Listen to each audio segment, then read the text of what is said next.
आज हामी MDMS मा ग्रे मोबाइल फोन कसरी दर्ता गर्ने त भनेर भिडियो बनाएका छौं। सबभन्दा पहिला त ग्रे मोबाइल फोन भनेको के हो बुझौं है त। ग्रे फोन भनेको अवैध रूपमा भित्रिने फोनहरू हुन्। समग्र रूपमा बुझ्दा नेपालको वाट्सएप प्रणालीलाई छलेर नेपाल भित्रिने फोनहरूलाई ग्रे फोनको दायरामा राखिन्छ।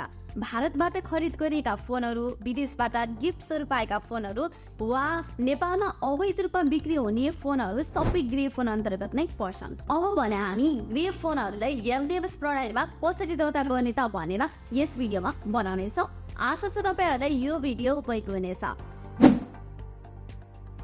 आफ्नो फोनलाई MDMS प्रणालीमा दर्ता गर्नको लागि सबैभन्दा पहिला नेपाल सरकारले MDMS प्रणालीको लागि तयार पारेको यो लिङ्कमा जानुहोस्। यस पेजमा तपाईहरुले थोरै तलतिर स्क्रोल गर्नु भएपछि आफ्नो मोबाइलको IMEI MDMS मा दर्ता भइ नभएको हेर्नुहोस् लेखेको देख्नुहुनेछ। यो लेखेको ठाउँको ठीक तल तपाईहरुले एउटा बक्स देख्नुहुन्छ। यस बक्समा आफ्नो मोबाइल फोनको IMEI नम्बर टाइप गर्नुहोस्। तपाईहरुलाई आफ्नो मोबाइलको IMEI नम्बर थाहा छैन भने मोबाइल खरिद गर्दा आएको बक्समा पनि भेट्न सक्नुहुनेछ।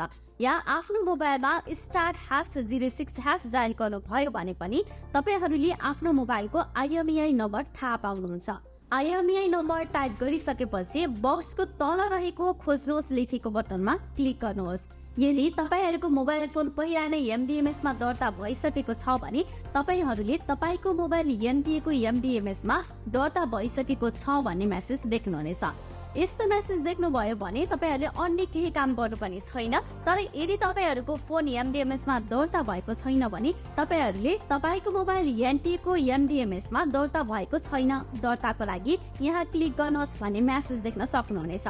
अब तपाईहरुले आफ्नो फोनलाई MDMS प्रणालीमा दर्ता गर्नुपर्ने हुन्छ। यसका लागि तपाईहरु MDMS प्रणाली वेब पेज स्क्रोल गर्नुहोस् र यहाँ लास्टमा यो युजफुल लिंक अन्तर्गत रजिस्ट्रेसन पोर्टल लेखेको देख्नुहुनेछ। यसमा क्लिक गर्नुहोस्। यो बटन क्लिक गरिसकेपछि चाहिँ यस्तो welcome to MDMS registration portal भन्ने पेज ओपन हुन्छ। यहाँ चाहिँ चारवटा अप्सनहरु छ। तपाईहरुले विदेशबाट पर्सनल युजका लागि ल्याउनु भएको फोनको लागि रजिस्टर गर्दै हुनुहुन्छ भने यहाँबाट इन्डिभिजुअल रजिस्ट्रेसन भित्र रहेको क्लिक हियर टु रजिस्टर लेखेको बटनमा क्लिक गर्नुहोस्। यदि यसो होइन र श्रम स्वीकृति सहित 6 महिना काम गरेर आफूसँग थप एक थान मोबाइल ल्याउनु भएको छ भने यहाँबाट प्री रजिस्ट्रेसन अन्तर्गत क्लिक हियर टु रजिस्टर लेखेको बटनमा क्लिक गर्नुहोस्। यस्तै यहाँ चाहिँ तपाईले आफ्नो हराएको वा चोरी भएको मोबाइलहरूलाई रजिस्टर गरेर ब्लक गर्न सक्नुहुन्छ। त्यस्तै नेपालभित्र ग्रे फोन चलाउँदै हुनुहुन्छ र MDMS मा रजिस्टर गर्न चाहनुहुन्छ भने यहाँ देखिएको यो ग्रे रजिस्ट्रेसनमा भएको क्लिक हियर टु रजिस्टर लेखेको बटनमा क्लिक गर्नुहोस्। क्लिक गर्नु भएपछि चाहिँ तपाईहरु ग्रे लिस्टेड मोबाइल रजिस्ट्रेसन भन्ने पेजमा प्रवेश गर्नुहुनेछ। यहाँ तपाईहरुले स्क्रोल डाउन गर्नुभयो भने एउटा फर्म देख्नुहुन्छ।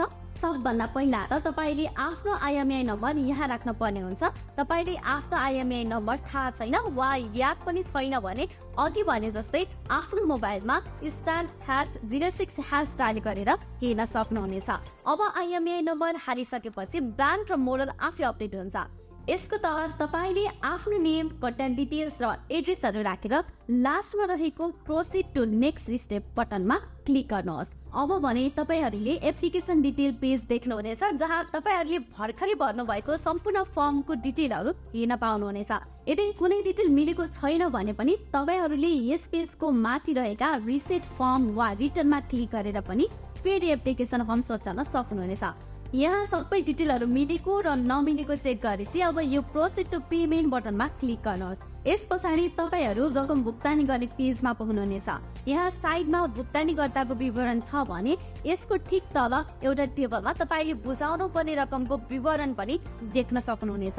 तपाईले बुझाउनु पर्ने रकम चाहिँ मोबाइलको मूल्य अनुसार छुट्याइएको छ, जसमा 1 लाख वा सो भन्दा बढी मूल्यका मोबाइलको लागि प्रति सेट 10,000, एप्पल ब्रान्डका मोबाइल फोनको लागि प्रति सेट 10,000, 1 लाख भन्दा कम मूल्यका मोबाइलको लागि प्रति सेट 3,000 तथा किप्याड भएका फोन लगायत अन्य मोबाइलको लागि प्रति सेट रु 200 रुपैयाँ छुट्याइएको छ। अब तपाईले यहाँ टेबलको राइट साइडमा रकम भुक्तानी गर्ने विकल्प छान्नुहोस् लेखेको देख्नुहुन्छ।